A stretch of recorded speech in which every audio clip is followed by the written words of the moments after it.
దానియేలు వివరించి వ్రాసినదేమనగా, రాత్రి అందు దర్శనములు కలిగినప్పుడు నేను తేర చూస్తుండగా ఆకాశపు నలుదిక్కుల నుండి సముద్రము మీద గాలి విసురుట నాకు కనబడెను. అప్పుడు 4 మిక్కిలి గొప్ప జంతువులు మహాసముద్రంలో నుండి పైకెక్కెను. ఆ జంతువులు ఒకదానికొకటి భిన్నములై ఉండెను. మొదటిది సింహమును పోలినది గాని దానికి పక్షిరాజు రెక్కల వంటి రెక్కలుండెను. నేను చూచుచుండగా దాని రెక్కలు తీయబడినవి గనుక మనుష్యుని వలె పాదములు పెట్టుకుని నేలపైన నిలవబడెను. మరియు మానవ మనస్సు వంటి మనస్సు దానికి ఇయ్యబడెను. రెండవ జంతువు ఎలుగుబంటిని పోలినది. అది ఒక పార్శ్వము మీద పండుకొని తన నోట పండ్ల మధ్య 3 ప్రక్కటెముకలను పట్టుకొనినది. అటు పిమ్మట చిరుతపులను పోలిన మరొక జంతువును చూచితిని. దాని వీపున పక్షి రెక్కల వంటి 4 రెక్కలుండెను.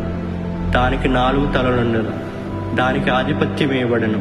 పిమ్మట రాత్రి అందు నాకు దర్శనములు కలిగినప్పుడు నేను చూచుచుండగా ఘోరమును భయంకరమునగు 4వ జంతువు ఒకటి కనబడెను.